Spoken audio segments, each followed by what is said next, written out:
there to the best listeners in the hurly-swirly podcast world. We need your help in letting people know that we now have a YouTube channel. The Women Who Dare to Believe podcast channel is easy to use. It's free. It's online. It has all of our episodes from season 1. It has all of our daily short videos that we make to try to encourage you. And we need you to like, subscribe, and share so we can keep this podcast growing. We're looking forward to adding much more video content in the future. It's our honor and privilege to make this available to you, so please check it out. Check out our YouTube channel at Women Who Dare to Believe.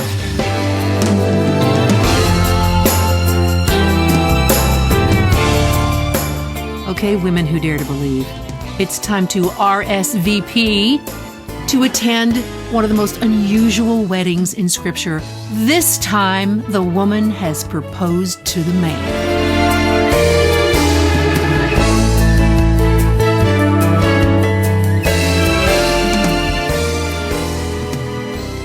Welcome back, Women Who Dare to Believe. We're so glad you're with us. Yes, we're so thrilled to have you back listening. Today, we're recording our final episode in our Ruth and Naomi series. It's the third episode. So if you haven't listened to part 1 and part 2, we encourage you to do that. But Bon, in case someone's joining us for the first time on the Ruth series, let's give them a little recap of chapters 1 and 2. Okay. So, all right, when this book opens, let's see, in the time of the judges. Yes, it's the first 6 words of the chapter, speaks volumes. It begins, verse 1, in the time when the judges ruled in Israel. So what was that like? I was thinking about that today, about looking at in the Bible that Ruth comes right after Judges. Yeah. Because Judges leaves me so heavy. Yes. Because everyone was doing what was right in their own eyes. That's the last verse of the chapter. The last chapter verse of Judges. Mm-hmm. Then we open the book of Ruth and we find the most unlikely story of hope. Yes. So we find in the opening chapter, we find Naomi, her mother. Yes.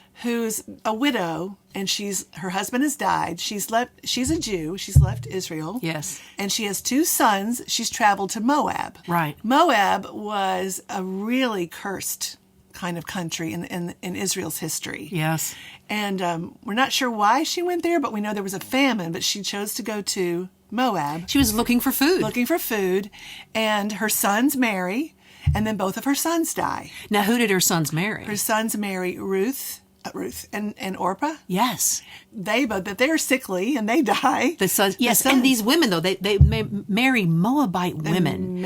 Which was forbidden. Very good. Yes. So we've got a family. We've got a woman who has experienced 3 funerals in 10 years. They left Bethlehem because of a famine and went to a country they were not supposed to live in. Right. Married people they were not supposed to marry. Yes. It's grief upon grief. Loss upon loss. Yes. And at this point, near the end of chapter 1, Naomi is just full of despair.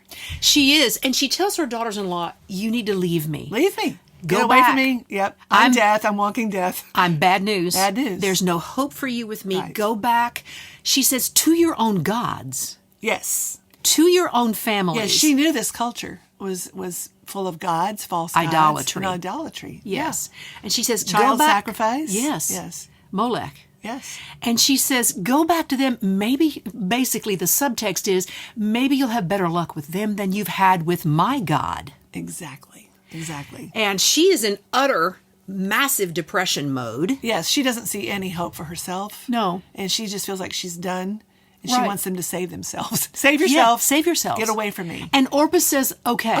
Ruth, though, how does Ruth respond to her? She goes, I'm not leaving you. Where you go, I'll go. Your God will be my God. Your people will be my people. That famous quote that we hear so much at weddings. That's right. And at the end of the first chapter, that's where they find themselves traveling back. Exactly. To Bethlehem. And to me, the most important thing that Ruth says to Naomi in that glorious speech of faithfulness, she says, your God will be my God. Your people, my people. This is a Moabite. A Moabite choosing Israel, Yes. choosing the Jewish nation over her past. Yes. Now, at this point, though, she's pledging herself to an impoverished, depressed mother-in-law. I mean, I cannot imagine. She doesn't really have a bright future with this woman. No. But she pledges herself to stay with her no matter what. You know, you've often said about this story, especially when we were working on it in our musical, that she must have seen, I think it's written in the script, something of God, of Yahweh in Naomi's life. Yes.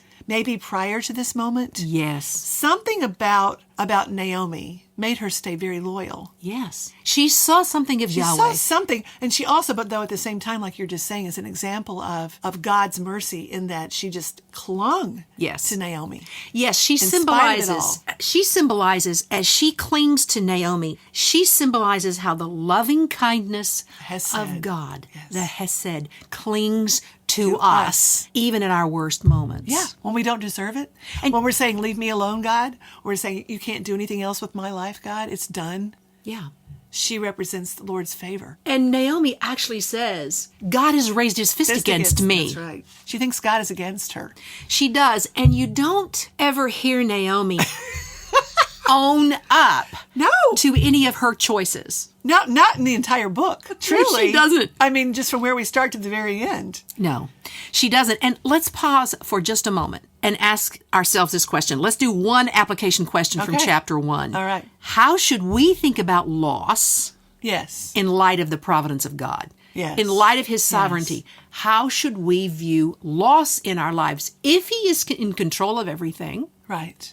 How should we view the losses of our lives? I think, I thought about that a lot today before I came in to record this, about how their story is against a backdrop of loss and questions and no hope. God moving miraculously. I think, maybe we tend to look at our loss from our perspective only. Right. Instead of saying, God, you're bigger than my loss. God, you're bigger than my shame. You're bigger than my questions. You're bigger than my circumstances that look really bad. Everything around them was just bad. Famine. It was. Loss, death. Both of Naomi's sons died. Her husband died. Yeah. But Ruth was like, I'm going to follow the God you've said you believe in, Naomi, whether you believe him or not. Yeah. So maybe part of what I take away from this story, this beautiful story, is never look at just what you see around you. Yeah. Without factoring in the omnipotent Hesed kindness of God. Yes. And what he can do in a barren situation. Right. And Naomi didn't trust him anymore. No. And she was angry at God and bitter. Yes. We can look at the loss in our lives and Become get very mad. Bitter. Yes. And go, if you're sovereign, why didn't you prevent this? So good. That's where I would default to. If I experienced this much why did loss, you let me lose everything? I don't deserve this. I don't deserve this. Yeah. That's where our dear Naomi You're is. supposed to love me. Yeah. Yes. Yeah. And plus, also, think about it. I mean, she's got Ruth right there, this young woman who says, I'm going to be with you. I'm going to take care of you. I'm going to walk through this with you. She doesn't thank her. Yes. She doesn't seem grateful. No. I mean, she's literally never in the whole book. No. Does she say, thank you for hanging on to me when I had nothing in me left? Right. In fact, we're going to see today in the last chapter that it's the women of the town. The women of the town. And the men of the town who praise Ruth. That's right. That's right. Poor Not Naomi. Naomi. No. She was I would think a lot of hardness somewhere in there. I would say she was probably a difficult personality. I can't imagine traveling with her on foot across barren countryside with no food. On a dangerous highway. On a dangerous highway? Yeah. Ruth just blows my mind. There was a lot of crime happening on the King's Highway, which they traveled. I think it was about 50 miles away on foot they traveled with nothing. With nothing. So we have them leaving, first two chapters, traveling to go back to Bethlehem. Yes. And there they go to where they know they have a relative who has... Well, the relative is not mentioned yet. That's right. No, they just show up. So they just show up, and everybody knows who Naomi is. And what time of year is it? In the time of the barley harvest. And the writer ends chapter 1 with that, and it's kind of a wink to the reader. Stay tuned. Things are going to change. Yes, that's right. Thank you for correcting me on that. She did not know whose field she was gleaning in. No, she didn't. So, okay, we get to chapter 2, and Ruth gets up the first morning. Who knows where they were staying? Can't imagine. No, but she gets up, and it's at the time of the barley harvest, and the writer says, okay, Ruth just gets up and says, I'm going to go glean. Yes. Let's talk about gleaning for a minute. Okay, who were the gleaners? Gleaners, they worked the fields. Yeah. And they pulled all the husks and the harvest. What social strata were they? Oh, they were low. Right. Low. Right. And she goes, I'm going to go glean. It was backbreaking work. Hot. She didn't have any food, probably. Nope. Much of anything to eat. No. So she goes to this field, and she doesn't know whose field it is. No. And let's talk about what the laws were. Yes. For landowners. Yes. When they harvested. Israel's laws from God. In Leviticus. They were always to leave some barley, some wheat, some harvest in the field for the people that would come along that didn't have anything. For the poor. For the poor and the foreigners. It was their system of welfare. Yes, and exactly. they could not glean to the corners. Right. They had to leave the corners. You cannot glean a whole field. And if they dropped anything while harvesting, they had to leave it. Yes. So Ruth knows this. Yes. And she goes and joins the poorest of the poor in this hot, hideous job.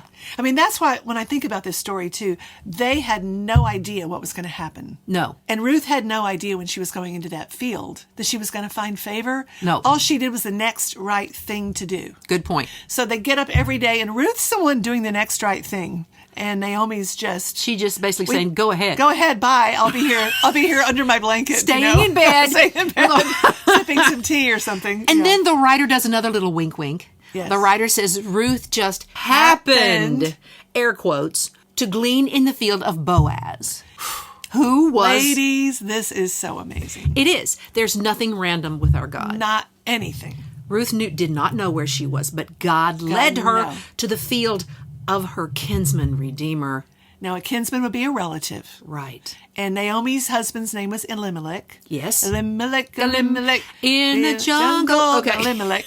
But we'll mention him as we go on several times. All right. But this was one of Elimelech's relatives. All right, let's talk about the role of the kinsman redeemer. Yes. Here we are in chapter 3. Yes. Oh, wait. Let's say this about chapter 2. She happens to go to this field. Yes. Boaz rides up. Yep. And says, "Who's she?"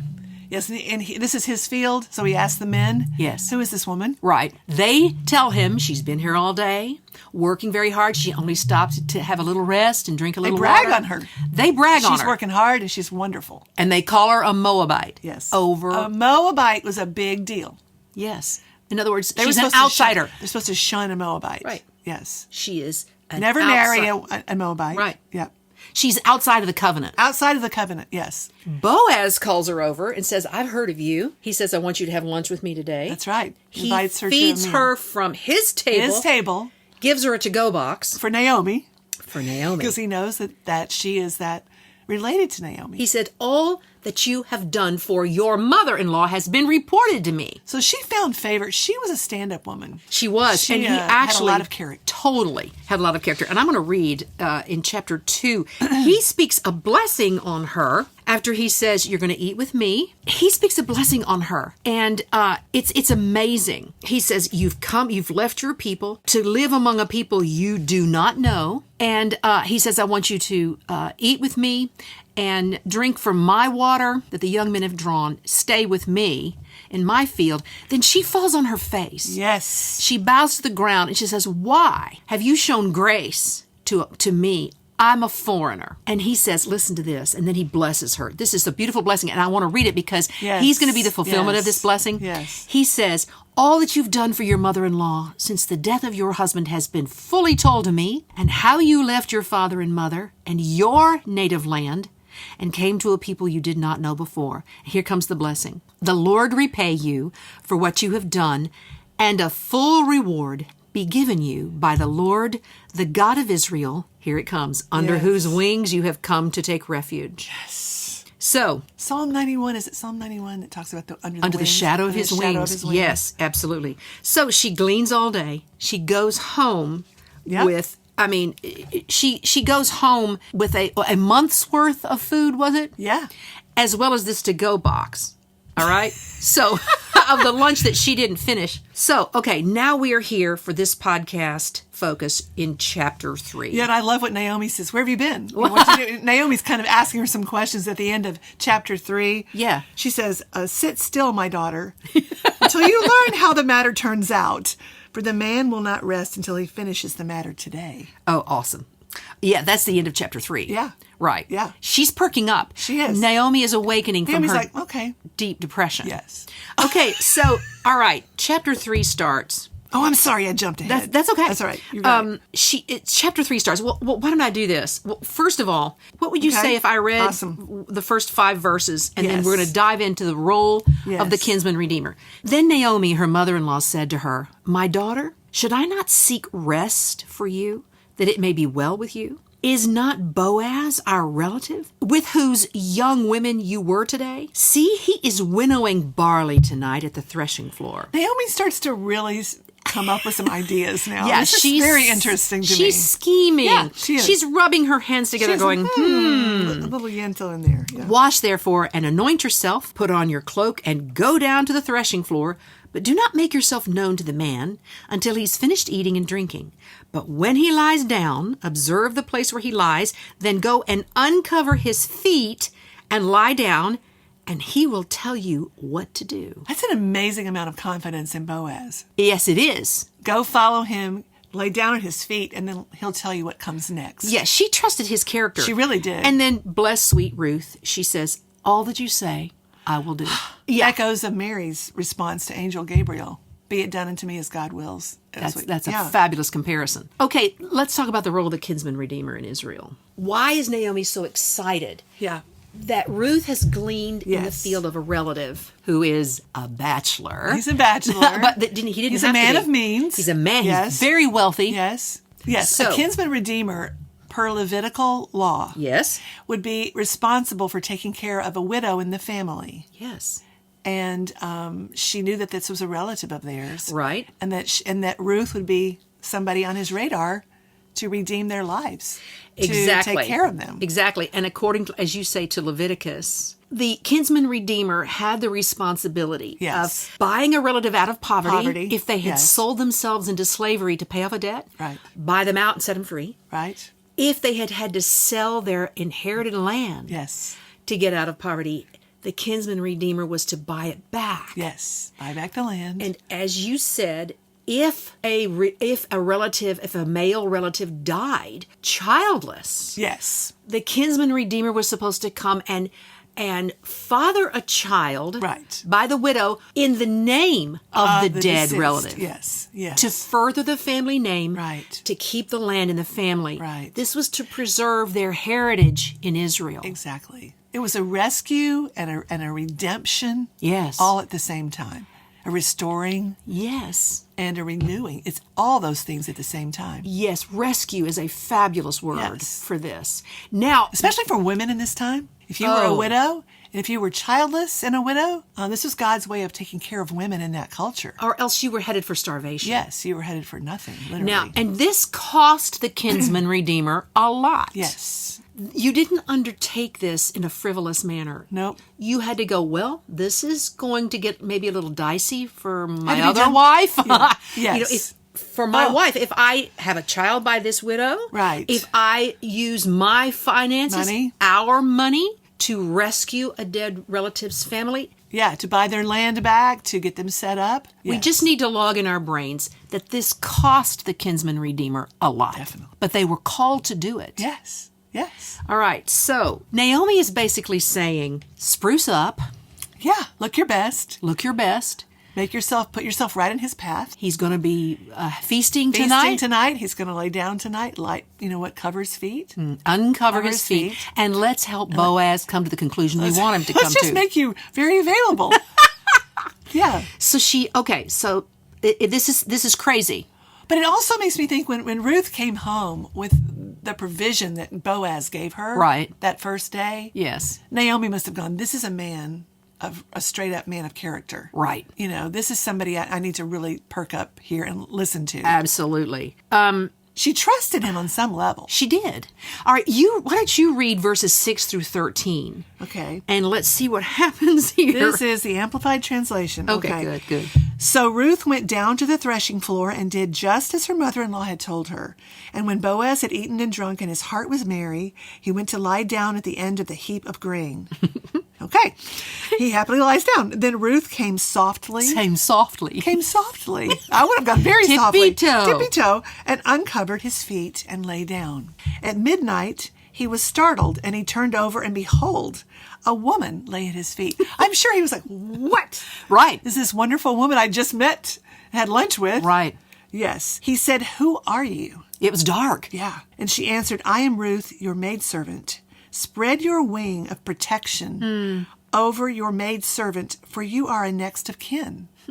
So sweet. He said, blessed be you of the Lord, my daughter. Daughter was a very endearing term in the Israelite nation. He didn't call her a Moabite. No, he did. Good point, Nan. My daughter. That's a term of respect. Yes, it is. For you have made this last loving kindness greater than the former. For you have not gone after young men, whether poor or rich. For now, my daughter, fear not. I will do for you all you require. For all my people in the city know that you are a woman of strength. Wow. This says worth, bravery, and capability. Oh. So her reputation very quickly Yeah. was stellar. Where did you want me to stop? Stop at 13. All right. It is true that I am your near kinsman. However, there is a kinsman nearer than I. Uh-oh. Dun, dun, dun, dun, dun.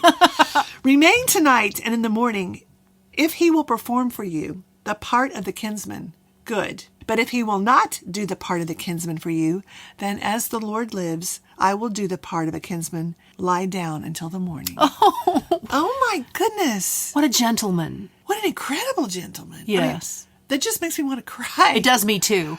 And I love the amplified version on this. Oh. I mean, okay, this is very risky what Ruth has done. And it's risky for him. Yes, it is. I mean, here she is proposing. She's saying,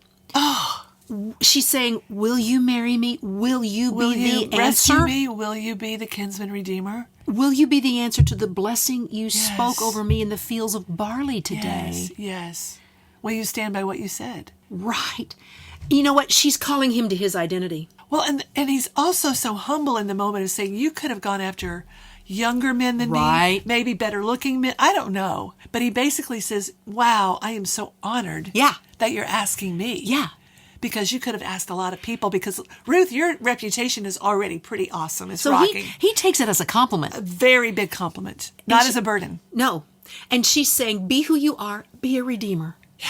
She's calling him up. Our words are so powerful to men. Oh, I know. Yes. How we speak to our man and the men in our life. It just blows my mind how God continually brings that to mind. How do you speak to the men around you? That's brilliant, Bond. Well, Freeform on that. Riff on that a minute. I was looking at Deborah, a podcast we did on Deborah, and realizing that when the men were too afraid to go to battle, she did not mock them. She did not put them down. She said, I'll go with you. The Lord will win this, but the honor will go to a woman. But she didn't derail their identity. She didn't put them down or squash them or say, what's wrong with you? She said, I'll go with you. And they fought that battle together. Right. And I think that is, I want to watch how I speak to the men in my life. That's a fantastic application. Because I can help them face a challenge or help them with a battle. And help them, I'll go with you. Well, and help them embrace the beautiful masculinity. Yes. You know, we are treating men today in an awful way. Horrible. And when any kind of masculinity, God-given leadership is exhibited, we call it toxic. Right. That's wrong. That's wrong.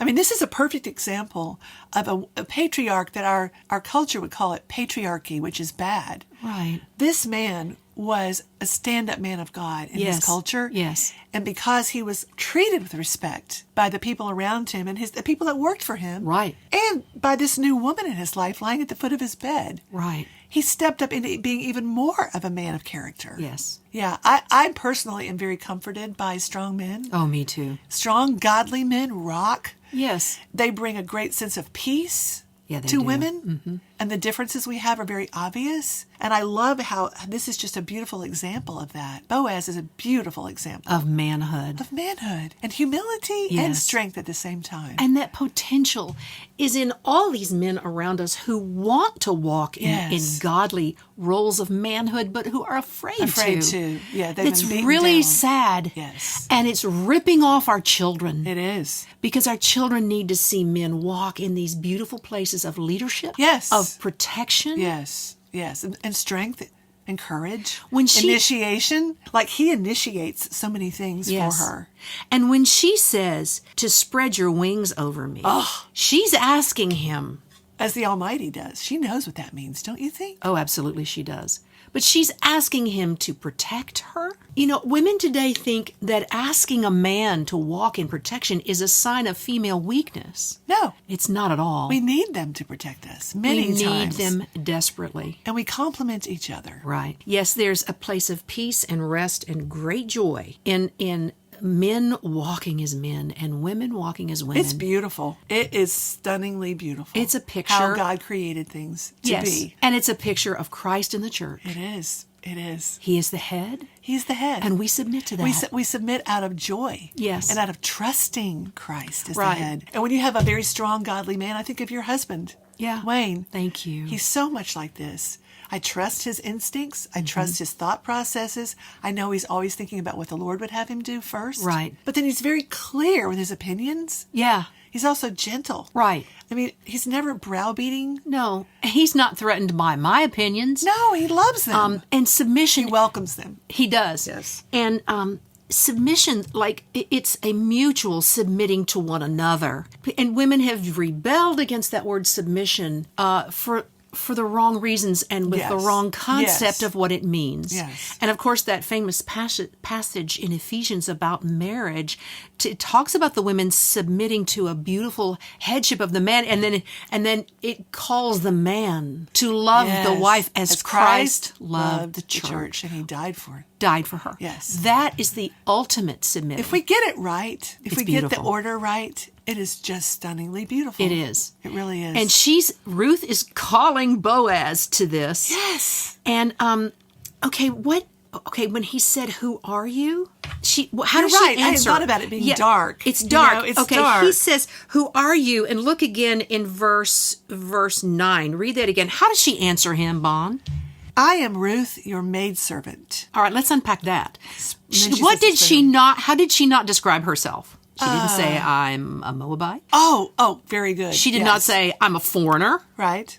She did not say I'm a daughter-in-law. She didn't apologize. No, She was very clearly answering. am Ruth. And Your then, maidservant Your is, maidservant. I am here to serve you, okay, so this is a beautiful picture, which is honoring as well. yes, of what it means to be poor in spirit. You know, That's good. poor, the true definition of poor in spirit, when Jesus says, "Blessed are the poor in spirit" in Yes. Matthew 5, verse Yes. 1 or 2, in that Jesus is saying, "Blessed are you when you understand your spiritual poverty."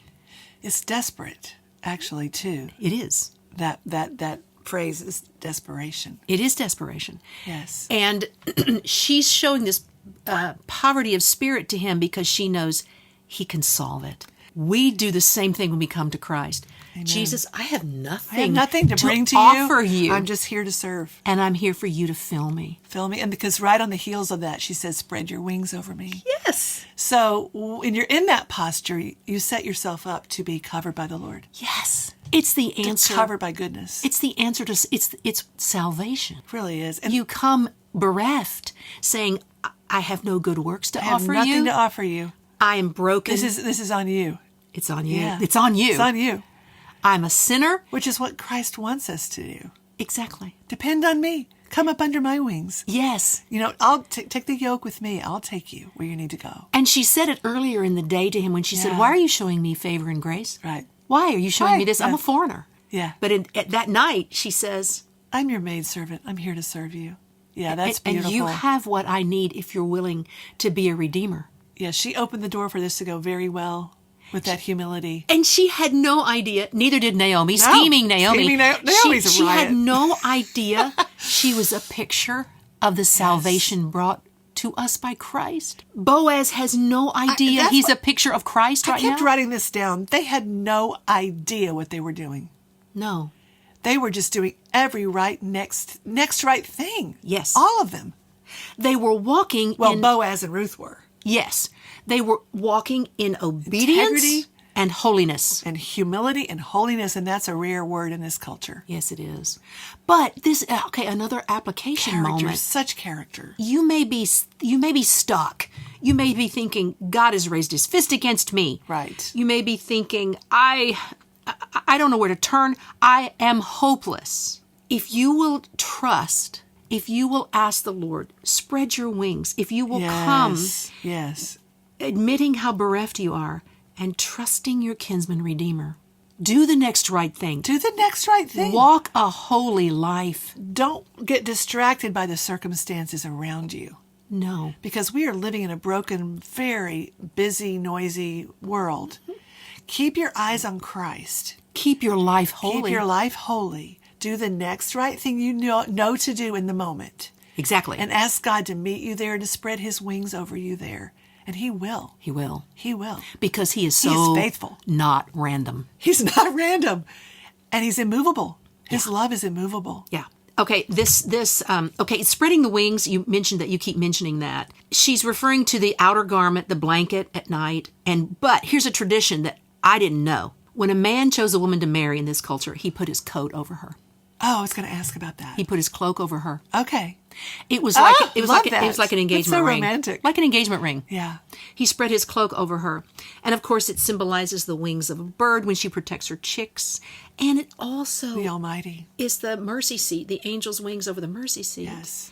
And Christ saying, I wanted to gather Jerusalem as a mother hen gathers her chicks under his wings. And they would not have it. On his way to Jerusalem Weeping to die. over Jerusalem. Exactly.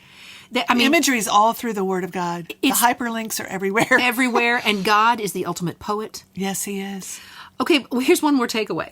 Yeah, do it. Go for it. She took a huge risk. She proposed to this man. She did. Okay, I have in all caps, I have written here in all caps in my notes, there is nothing normal about people who live by faith. They take risk. Oh, that's good. That's true. We are not boring people. We don't do things the quote-unquote normal way. We do not. Because we walk by faith. We walk by faith. We do risky things. That was her next right thing. I'm going to make myself very vulnerable, and I'm going to actually put this out for him to see what he does with it. She could have been very embarrassed by this. Yes. Okay, Bon, read for us verses 14 through 18 in the Amplified. Okay, it says, and she lay at his feet until the morning, but arose before anyone could recognize them. For he said, let it not be known that the woman came to the threshing floor. Boaz must have said that, right? Yeah. Yes, he did say that. Also, Boaz said, bring the mantle you're wearing and hold it. So Ruth held it, and he measured out 6 measures of barley and laid it on her. And she went into the town. And when she came home, her mother-in-law said, how have you fared, my daughter? And Ruth told her all that the man had done for her. And she said, he gave me these 6 measures of barley, for he said to me, do not go home empty-handed to your mother-in-law. Oh, my goodness. Then she said, sit still, my daughter, until you learn how the matter turns out, for the man will not rest until he finishes the matter today. Naomi's finally getting out of bed. Like, wow. Wow, the confidence she had in him.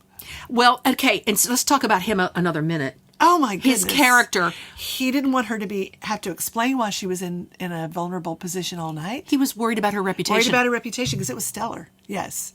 He wanted to protect her reputation. He was already spreading his wings over her. Yes. And he was a man of integrity in the dark as well as in the light. Yes. Yes. I want to encourage all of you women that are listening, that are not married, that are asking God for a husband, to look for a Boaz. Yes. Watch what he does when nobody else is watching. What a man does when nobody else is watching is who he is. Who he is. Watch his feet. Don't just listen to what he says. Boaz, his actions, they matched his words. Wow. Look for a Boaz. Pray for a Boaz. That's the standard. Ask God for a Boaz. And look at Ruth and go, make me a Ruth that will attract a man like that. Exactly. Because their character in each other was attracted, I believe. Oh, yes. the upright, holiness of their lives, they were drawn to each other. They were each one a deep well. They were a deep well. And all really... doing the next right thing, both of them, with every moment. Yes.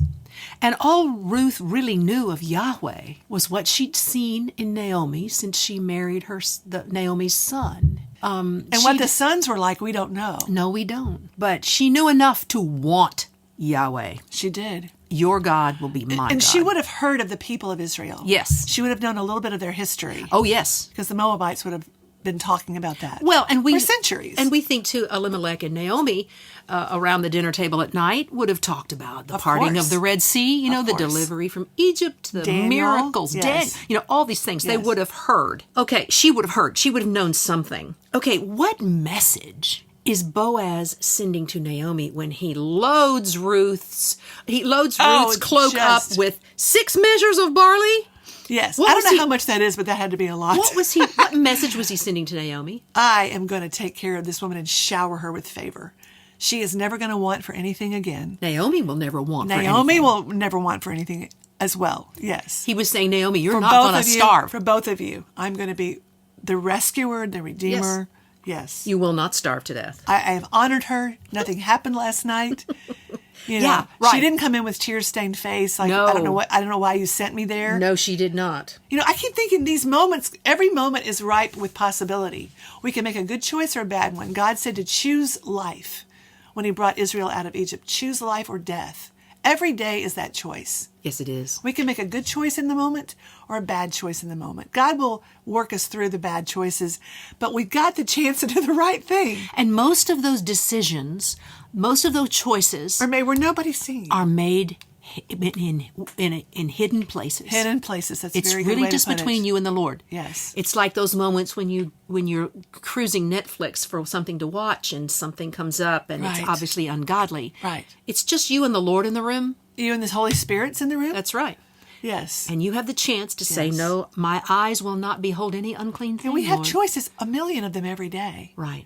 And he rewards those choices. Yes, he does. He has promised to do it. Well, they have consequences. They do.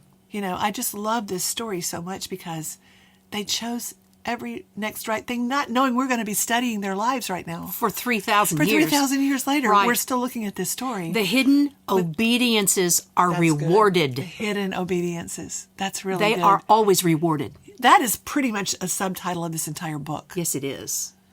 All right, Bon, take us on now. Where are we? Okay, Bon, read 1 through 6 of chapter 4. You sure? Yeah, the Amplified. So Boaz went up to the city's gate. This would be like where we do our major business deals. What happened at the gate? Sat down there, and behold, the kinsman of whom Boaz had spoken came by. Now he said there's a kinsman. Yeah, right. younger guy, closer in age. Well, closer to a closer relative to Naomi. Right. So a cousin, maybe a first cousin of Naomi. Yeah. We don't know. Anyway, just to know who we're talking about, that this other relative comes and Boaz says to him, "Ho, turn aside and sit down here." I love how personable Boaz is. He's like greeting his workers in the field. Yes. How's it going today? Yeah. He's very, so he turned aside and sat down. Boaz took 10 men of the elders of the city. That's what it took to have a quorum. I love that. Yeah. This is the way they did legal transactions. 10 men for a quorum. There you go. And they said, sit down here. So he was in charge. Boaz is so in charge. Yeah. And then he said to the kinsman, Naomi, who has returned from the country of Moab, has sold a parcel of land which belonged to our brother Elimelech. And I thought to let you hear of it, saying, buy it in the presence of those sitting here and before the elders of my people. So he's giving this man a chance to buy the land. Yes. If you will redeem it, redeem it. And if you will not redeem it, then say so that I may know. He's so well-spoken. Yes, he is. For there is no one besides you to redeem it, and I am the next of kin after you. And the man said, I will redeem it. Okay, all right. Then Boaz ups the ante. Oh, by the way, the day you buy the field of Naomi, you must also buy Ruth the Moabitess. He pulled that card. He pulled the Moabite card. I think he just didn't want to share her. Anyway, the widow of the dead man, to restore the name of the dead to his inheritance. So this throws a kink in things. The kinsman says, I cannot redeem it for myself, lest by marrying a Moabitess, I'll endanger my own inheritance. Take my right of redemption yourself, for I cannot redeem it. Boaz is going, woohoo, inside. I mean, it's so interesting. That's the only time he used a reference to Moab. I didn't even realize it till just now when you read it. Yeah, I thought about that, looking back over this again, about how awesome that was. And he said, well, because most devout men in Israel would not have married a Moabite. No. Unless she was a believer in Yahweh. Yeah. Just the implications of being caught up in the covenant of God as Gentiles is all over this story. All over it. All over it. All right, let's go back. My translation, I'm reading from the ESV, says, when, he went up to sit at the gate. Right. And behold, the Redeemer of whom Boaz had spoken came by. So listen to what mine says. So Boaz said, turn aside, friend. Cool. Sit down here. Now, what the commentators say about his use of the word friend is also like saying Mr. So-and-so or Mr. No-Name. Mr. No-Name? Right. So was he kind of dissing him a little bit from the beginning? No. Or was he, no, he says friend. Friend, yes.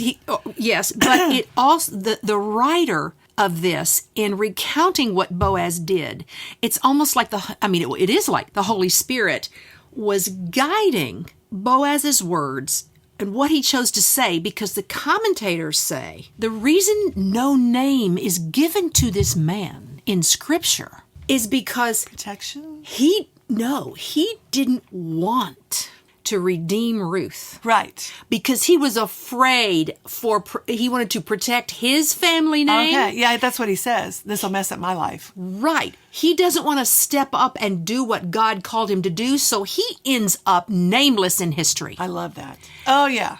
We don't know his name. And nobody knows his name. They didn't want us to know his name. They didn't want us to know because he chose to not step into the moment. Step into the moment. We would know him if he had. Yes. We know. And surely, if everybody around her, they keep saying everybody's talking about your character. Yes. Surely this man would have heard about her. Yeah. He didn't want anything to do with it. He didn't want the responsibility. And he didn't want to risk in other words. He says his inheritance would be in trouble.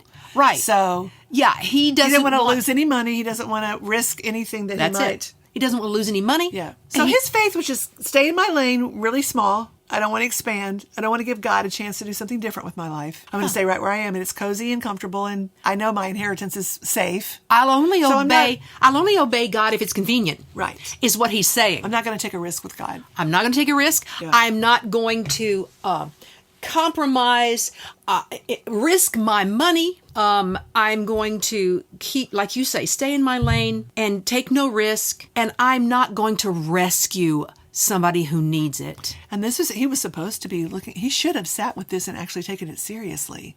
According to Levitical law. He instantly turned it down, and he ended up being anonymous forever. That's really good. Trying to protect his name, he remained anonymous. He lost his name. Yeah. Yeah, because Boaz says, you're really the next person in line to do this, according to Levitical law. Right. So I'm going to defer to you. And it's like, nah, not going to go there. Boaz also gave Mr. No Name a chance a chance to show his character. Boaz, the way he presented the information, he said, okay, here's an opportunity to redeem. You're the closest of kin. Will you do it? And he goes, yeah. Then he says, and this is what it'll cost you. This is what it will cost you. That's really it right there. What will it cost you? He lays it out slowly, and the man reveals his character. Really does. Very good. As Boaz presents the proposition. Okay, so. I'm telling you, ladies, we could read these stories a million times and never get to the end of all the details and the implications and the smallest phrases that are in the Bible. It's rich. It's rich. We want you so much to dive in with us. Right. Study for yourself. It's not boring. It's never boring. It's a treasure trove. It's living. It's active. It's sharper than any two-edged sword. And it speaks to us where we are right now. Exactly. Don't be a no-name. Don't be a no-name. Step into the destiny God has called you to. And it is found in small, hidden obedience. And next right things. Next right things. Yes. Okay, so the guy says, no, take it. Go for it, Boaz. That widow, that mother-in-law, you got them. They're yours. Okay, Bon, read verses 7 through 10. Okay, so now formerly in Israel, this was the custom concerning redeeming and exchanging, like we were just talking about. To confirm a transaction, this is wild, a man pulled off his sandal and gave it to the other man. So this is the way they would be like sign the dotted line. Mm-hmm. This is the way of attesting in Israel. Therefore, when the kinsman said to Boaz, "You buy it for yourself," he pulled off his sandal. And Boaz said to the elders and all the people, all the witnesses, "You are witnesses this day that I have bought all that was Elimelech's and all that was Chilion and Mahlon's." Mahlon, I'm sorry. Mm-hmm. These were the two sons that died. Yeah. That blows my mind right there. Right. Boaz doesn't just say, "I'm buying everything that was Elimelech's." He specifically names the dead sons. That's so sweet. To honor their name. To honor their name. To continue their name. Their names meant sickly and something like really weak. Right. He redeems them in that moment. I never thought of that. Everybody in the crowd. And then he said, also Ruth, the Moabitess, everybody listen to me say this. Yeah. The widow of Mahlon, mm-hmm. I have bought to be my wife, to restore the name of the dead to his inheritance. Wow. That the name of the dead may not be cut off from among his brethren and from the gate of his birthplace. Mm. You are my witnesses this day. He gave a little sermon right there to everyone listening. He did. This is what I'm doing. You better not say anything about this woman. Well, and dude, Mr. No Name, this is what you should have done. You should have done. I'm doing it. I'm doing it. I'm going to give this family restored respect. Can you imagine if you're a very active businessman, you go home, you have a closet full of one-sandaled... you have a closet full of... I got a busy day off the office, baby. Bring home all these sandals. All the sandals. It was a busy day at the law firm. Okay, so he declares what he's doing. He spells it out. There's no missing it. I just noticed that just now. Yeah, and I love how he didn't leave anybody out in the line of Naomi and Elimelech. He calls their names. That just would be so sweet. If there was anything redemptive about, like there was anything really beautiful about those men that died, those sons, he just really restored that to them. He did. I love that. He did. Okay, read 11 and 12. So all the people at the gate and the elders said, "We are witnesses. May the Lord make the woman who is coming into your house," I love this, "like Rachel and Leah, the two who built the household of Israel. May you do worthily and get wealth and power in Ephrathah and be famous in Bethlehem." Wow. That one verse was a whole sermon. Okay. Well, unpack it then. Okay. How did they bless this transaction? Why did they say Rachel, Leah, Tamar? Why did they bring them up? Well, Rachel and Leah, and if you have not heard our podcast on Leah and Rachel, go back and listen to it. Mm-hmm. Through their messy, unbelievable marriages to Jacob. Yeah. Who became Israel. That's how God birthed the 12 tribes of Israel, which is their heritage. Yes. So when I think of Rachel and Leah, I kind of wince. Me too. And then I kind of feel sad for them, and then I kind of feel like I relate to them. Mm-hmm. But then they were honored in this as well. Their memories were honored. Their memories were honored. Because they gave birth to who? The 12 tribes of Israel. Right. Yes.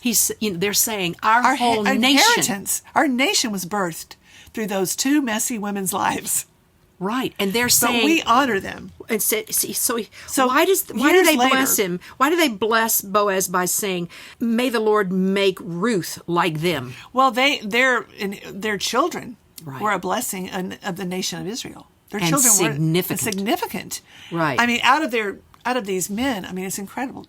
It's incredible. Then they say, "May you act worthily in Ephrathah," which is also known as Bethlehem. In other words, keep doing what you're doing. Keep doing what you're doing. And then Bethlehem. In Bethlehem, right. And then, "May your house be like the house of Perez, whom Tamar bore to Judah." The fact that they're talking about this in open, public, respectable, legal terms, go back and listen to our podcast on Tamar and Judah. Ladies, if you need encouragement that God can take anything and redeem it, just look at these stories and how they speak of these women. Her story is like a tabloid. It is unbelievable. Yeah. She sordid, but she was an outsider.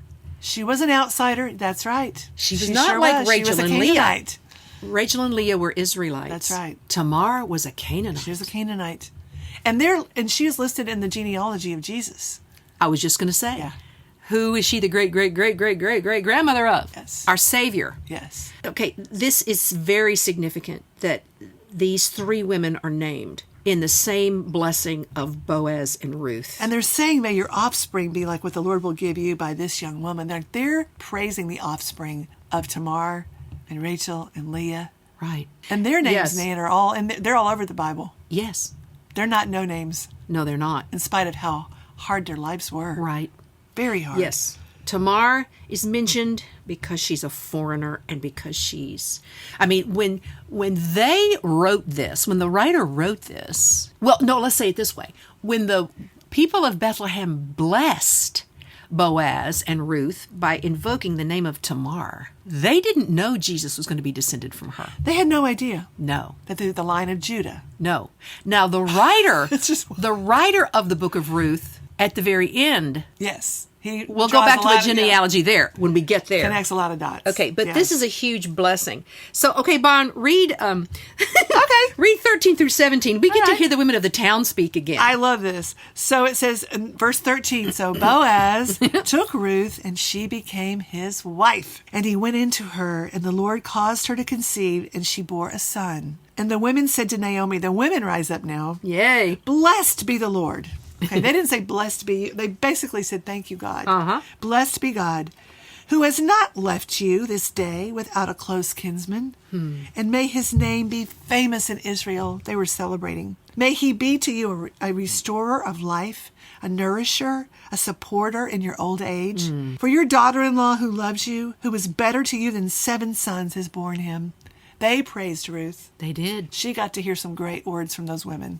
Well, and if you had Naomi 7... might not have said much, but they're like, look at this woman. Well, in their culture, if you Yes. had 7 sons, you'd won the lottery. That's right. They're saying this woman is better to you than 7 sons. Than winning the lottery. Than endless fortune. Right. Yeah, keep going Then to Naomi, the end of I 17. find this very fascinating. Naomi took the child, laid him in her bosom, and became his nurse. Okay, so she was the wet nurse for I this baby? guess. Is that what that means? I don't know. Because Maybe. that tells us that she was still of childbearing age. Oh, my gosh. I was wondering today if that is true. Then she could have gone to the field to glean, too. She could have. She might have missed a little opportunity there. She and Boaz. And her neighbor women gave him a name, saying, a son is born to Naomi. They named him Obed. He was the father of Jesse, the father of David, the ancestor of Jesus Christ. So the writer's going, wink, wink. Do you see how a foreigner is in the Look at genealogy of our Messiah? That's why we can rejoice. That's why we can rejoice. All right. Remember in chapter 1, when Naomi returns to Bethlehem, she says to the women of the town, I left full. I've come back empty. Empty. Call Yes. me bitter. Bitter. Mara. Yes. Now, when Boaz sent Ruth home at the end of chapter 3, with staggering under the weight of his generosity. That's right. He was saying, Naomi, you're no longer empty. You're full. I'm Beyond gonna- measure. I'm going to take care of you, Naomi, as well. You don't need to change your name to Mara and call yourself bitter. Right. And I'm going to restore he's not only going to take care of her physically, he restored her in every possible way. What Boaz did redeemed everything in their lives, from the deaths of the sons to her losing her husband, to the famine, to the years of want and worry. Everything was redeemed in this man's covering. Yes. That is such an echo of Christ for us. Well, and it shows Everything was redeemed. everything, and it shows what Mr. No Name missed. Mr. No Name missed his opportunity. He did. Absolutely. He missed it. And then the people join in, and they are redeeming Rachel and Leah's name and Tamar's name. And Yes. it's just this incredible story of redeeming. The people of Bethlehem rocked at this time. They really did. In They a- knew their history. Well, and remember, these 4 chapters of Ruth Right after Judges. happen in the middle of the time of the Judges. Right. The worst time in Right. Israel's history. Right. When most Israelites were worshiping idols. Right. We have a foreigner, Ruth, who says, I don't want idols. Right. I want Yahweh. When Yes. most of Israel is saying, we want idols. Right. She, There's always a remnant. yes. There's always an unlikely remnant. Well, of people. Boaz was a remnant. Ruth was Yes. an outsider. She was who an outsider. But chose yes. Yahweh. But God will find a way. God will find a way in any culture that disowns him even. He'll find a way to find somebody that will stand up. Noah. Okay, he's grieved over the world. Okay, there's Noah and his family. I'll save them. I'll start over with them. I mean, God's, okay, I'll take Israel out of Egypt and I'll make them my people. God's love for us is relentless. It is. In the middle of all these years, like you're saying, where there was such idolatry and everybody was living according to what they thought was true. Right. Here's this beautiful story of redemption and promise that points to Christ's birth. And who is our kinsman redeemer? Jesus. Remember, the kinsman redeemer had to be a relative. Yes. Jesus took on flesh. Yes. Became our big brother. The kinsman redeemer had to be rich. Storehouse of heaven. The storehouses of heaven. The kinsman redeemer had to count the cost. He took all the cost for us. We're like Ruth sitting at his feet going, I'm just here to your receive. maidservant. I'm your maidservant. Spread your covering over me. Use me, cover me, fill me, redeem me, rescue me, restore me. It's astonishing. It's like, those of you listening don't know this, but Nan will often say to me, why does God care about us? Like, why does he get bored with us? Right. He doesn't. It's a mystery. His love, we don't really understand his love. Jesus said he knows the number of the hairs of our head. Yes. If you brush your hair, it changes every minute. changes every minute. Yeah. There's no detail of our lives that he's bored with. He's in the details. In it. I mean, this story is nothing but details on how God used them. Led Ruth to the right field. I mean, yes. Like you said, he's not random. He's so not random. He saw in her, when she pledged herself to Naomi, I can use that girl. I can draw that girl. I can do something wonderful for that girl. I can delight that girl's heart. Yeah. I can do more than this family ever dreamed was possible. Naomi doesn't see it. She does. Let me see. I mean, God is endlessly creative. There's not one miracle in this book.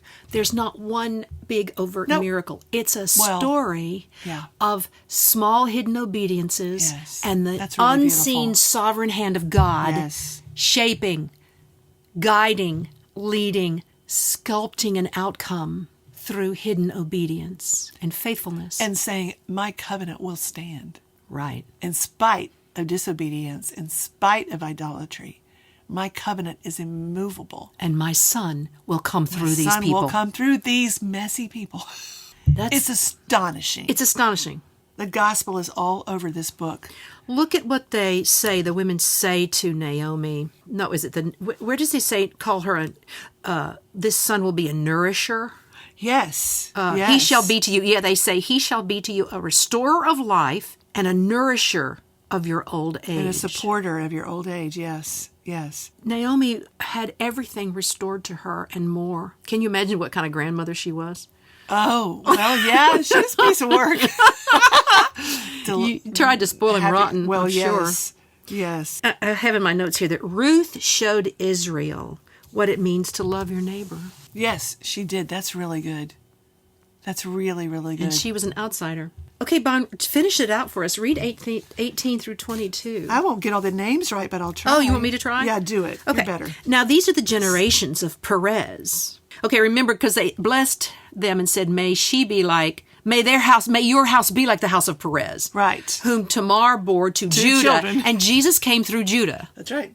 The tribe of Judah. So that's why the writer is going invoking into Perez right now, yes. because Jesus is of the tribe of Judah. Okay, these are the generations of Perez. Perez fathered Hezron. Hezron fathered Ram. Ram fathered Aminadab. Aminadab fathered Nahshon. Nahshon fathered Salmon. Salmon fathered Boaz. Boaz fathered Obed. Obed fathered Jesse. Jesse fathered David. All right. I just want to wait. And mine says the ancestor of Jesus Christ. Okay, good. That amplified. So cool. Good old amplified. Okay. We've got to, it shows the Messiah came through an outsider. Yes. The Gentiles, we are included. We Hallelujah. are included. Amen. Okay. Here's something that I always love pointing out when I get the chance to teach the book of Ruth is this. We wonder, okay, Boaz was just rock star of godly masculinity, right? And he had no problem redeeming an outsider, right? Right. Maybe, just maybe, his heart was so open to this because his mother was Rahab the harlot. Yes, she was. An outsider. Yes, she was. An outsider. So who had heard of the Lord and found great favor. What did she say to the spies when they came and said, hide us, will you hide us? She said, I'll hide you if you'll promise me that you'll rescue me and my family. I have heard of your God. Of your God. She had heard the stories. She knew. Of the deliverance of Israel out of Egypt. She had a heart of faith in Yahweh. Yes. And And that was it. And that was it. She lied. It was a messy deliverance right there. Right. She lied about, the spies being in her house. Right. And Salmon was a prince of Israel who married her, and they had Boaz, and Boaz said, yes, I will redeem Ruth. I'll redeem an outsider. That really does make sense when you think about his mother. I've got experience with this. That's who my mom is. I've seen who they can be. Yeah. I've seen that speaks really highly of Rahab. Yes, it does. Isn't she also in the genealogy of Jesus in Matthew 1? That's what I thought. Yes, it's so interesting to see what women are listed there. Right. And here, I want to say this in some of our closing lines here. I got this this point was made by the wonderful Paige Brown, Bible teacher. Yes. She said, she ended her teaching on Ruth by saying this: in the fields of Bethlehem, Boaz and Ruth met. In those same fields, yes, David kept his sheep. I wrote this down, yes. And in those fields, the angels proclaimed the birth of the Messiah. Yeah, she said, in the same fields, there was the surgeon, the shepherd, and the sculptor. Ah! Yeah. Oh, that's awesome. Yeah. That's awesome. So, okay, takeaways, guys, as we close it. How can we ever doubt God's faithfulness or think anything in our lives is random? Amen. God is the ultimate shaper of destiny in great detail. God is totally hands-on with us. This book, the Book of Ruth, these 4 little chapters, 88 verses, is it? Yes. Mostly dialogue. It's a story of normal, everyday people who are trying to do the next right thing, living holy, obedient lives, and showing the loving kindness of God. The Hesed of God. Mm-hmm. And I want to just add that's beautiful, Nan. So I also want to just encourage anybody out there. Our culture is really oppressive right now, but God is at work in it. Yes, God is always at work. So what you and I do in a famine moment, or what you and I do in I look at like their character in a time of intense idolatry and disobedience and mocking and despair. Who they were is huge. Don't despair. Don't ever think that God's not working in the middle of our culture right now, which is full of idolatry and famine. We are living in a morally spiritual, bankrupt. We're living in a moral and spiritual famine. We are. There's famine all around us. In our nation. Yes. But God is always working, and He's asking us to step into the next moment we can with Him. Yes. He'll use it. Don't despair. He notices. He sees. The Boazes, the Ruths. Yes. The ones who are just hanging in there, obeying, trusting, even when it costs something. God doesn't, He doesn't miss anything. No. I actually think He's looking like the eyes of the Lord look for those roam who will trust. to and fro throughout the earth. I think He's like, I'm looking for somebody that'll trust me. I want to bless you. Looking for I those want to take care of you. who fear me. Fear me. I want you to be holy. Right. I want you to know my Son. I mean, that's, I think, the message of this book as well. It's just rich with redemption. Yes, it is.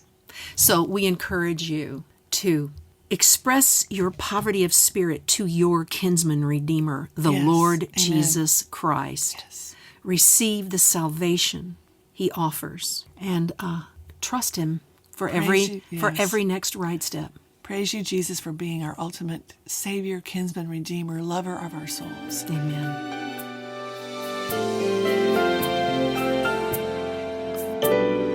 In this life, few will know me better. You see the good and love me through the rest. We celebrate the births of our children. Through the passages of death,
stronger together. 'Cause you're the friend of my right hand.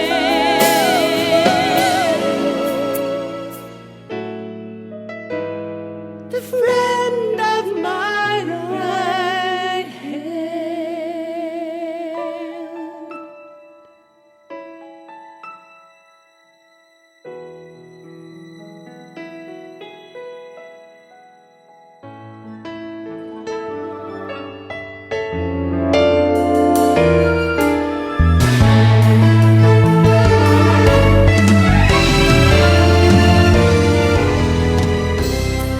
Hello, women who dare to believe. You've got to tune in next time, where we look at an elderly widow who chose to be a one-woman welcome wagon for visitors in the women's court at the Jewish temple. We want to thank some special people whose help made this podcast possible. Thank you, James Hollahand, the brilliant producer of our musical, and thank you, Michelle Marciata, the editor and producer of this podcast. And thank you, Wayne Gurley, for helping us from the very beginning to make this dream a reality. And thank you to the best audience anywhere, women who dare to believe.